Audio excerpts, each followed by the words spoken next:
আসসালামু আলাইকুম। আশা করি আপনারা সবাই অনেক ভালো আছেন। আজকে একটা গুরুত্বপূর্ণ ভিডিওর মধ্যে আসলাম যেটা জানাতে আসার জন্য অনেক হেল্পফুল করবে। যারা জানাতে আসবেন এবং কি ফাইল ওপেন করবেন, কাদের মাধ্যমে করবেন, বড় ভাই নাকি হচ্ছে এজেন্সি, সেক্ষেত্রে দ্বিধাদ্বন্দ্বে ভুগতেছেন। তো আজকে ক্লিয়ার একটা ধারণা দেওয়ার চেষ্টা করবো এবং কি ভিডিও শেষে জানতে পারবেন তো আপনি বড় ভাইয়ের মাধ্যমে আসবেন নাকি এজেন্সির মাধ্যমে আসবেন, কার মাধ্যমে কেমন সুবিধা পাচ্ছেন, সম্পূর্ণ এই ভিডিওর মধ্যে তুলে ধরবো। তো যদি চ্যানেলে নতুন হয়ে থাকেন অবশ্যই চ্যানেলটি সাবস্ক্রাইব করুন এবং কি ধরনের ভিডিও চান অবশ্যই কমেন্ট করে জানাবেন। যে কোনো ধরনের কোশ্চেন বা প্রশ্ন থাকলে অবশ্যই কমেন্ট করে জানাবেন। তো চলুন মূল বিষয়ে যাওয়া যাক। তো ফার্স্ট অফ অল যদি আমি বলতে চাই কস্ট, তো কার ওখানে কস্ট কেমন হবে? এজেন্সির ওখানে কস্ট অবশ্যই একটু বেশি হবে, বড় ভাইয়ের ওখানে কস্ট কম হবে। কিন্তু এজেন্সির ওখানে কস্ট একটু বেশি হলেও আপনার কিছু সুবিধা পাচ্ছেন, আপনি সহজে তার কাছে যাইতে পারতেছেন।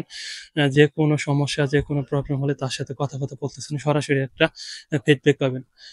বড় ভাইয়ের মাধ্যমে আসলে অনেক কষ্ট আপনার বেঁচে যাবে। তার পাশাপাশি একটা আমি মনে করি সমস্যা আপনি বলতে পারেন। আ সমস্যাটা হলো আপনি সরাসরি তাকে পাচ্ছেন না। সরাসরি তাকে পাচ্ছেন না। তার পাশাপাশি হচ্ছে এবং কি বিশ্বাসযোগ্য আপনি বড় ভাই খুঁজে পাবেন না। আপনার যদি পরিচিত কোনো বড় ভাই থাকে সেক্ষেত্রে আমি বলে আপ আমার কাছে যেটা মনে হয় আপনি তার মাধ্যমে এপ্লাই করেন। তাহলে সেক্ষেত্রে কি আপনি ফিডব্যাক পাবেন? এটা কম খরচে আপনি অনেক পরিমাণ ভালো মানের একটা অ্যামাউন্ট বেঁচে যাবে। সেটা হচ্ছে আপনার ফ্যামিলির ক্ষেত্রে এবং কি আপনার ক্ষেত্রেও অনেক সেভ হবে। তো সেকেন্ড ওয়াইজ হচ্ছে আপনার সুবিধা। কার মাধ্যমে আসলে আপনি কেমন সুবিধা পাচ্ছেন? তো সুবিধার ক্ষেত্রে আমি যদি বলি তাহলে হচ্ছে বড় ভাইয়ের মাধ্যমে যেগুলো সুবিধা পাবেন। তো নাম্বার 1 সুবিধা যেটা হচ্ছে আপনি অ্যা এয়ারপোর্ট থেকে ইউনিভার্সিটি আসা পর্যন্ত সকলভাবে সে হেল্প করবে এবং কি সে নিজে পিক আপ করে আনতে পারবে এবং কি রেজিস্ট্রেশন পর্যন্ত, রেজিস্ট্রেশন তারপরে ডরমে ওঠা বা আদার্স যেগুলো কাজ সে নিজে করে দিতে পারবে এবং কি তার মাধ্যমে অনেক হেল্প পাবেন যদি ওই ইউনিভার্সিটিতে আসেন।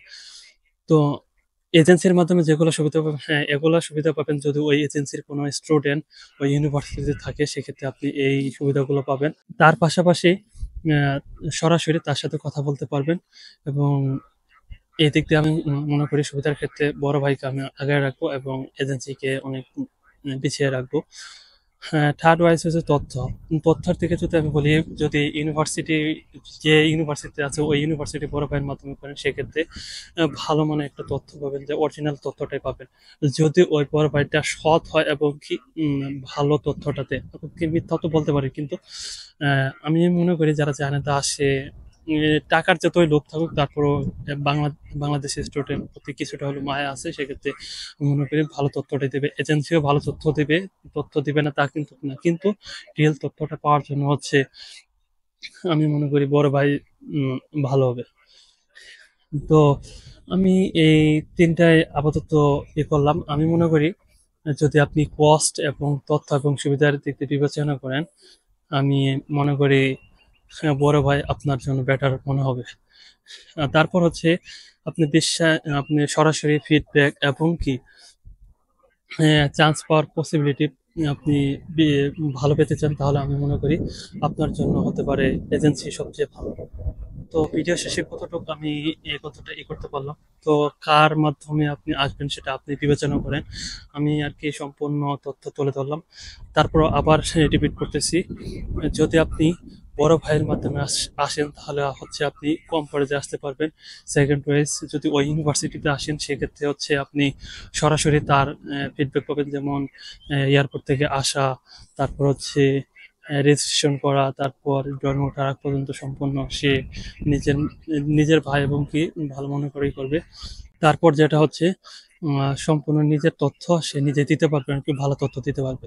তারপর এজেন্সির কাছে যাই। এজেন্সির মাধ্যমে যদি করেন তাহলে আপনি চান্স পাওয়ার পসিবিলিটি ভালো থাকবে।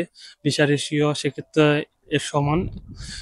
তারপর হচ্ছে সরাসরি একটা ফিডব্যাক পাবেন।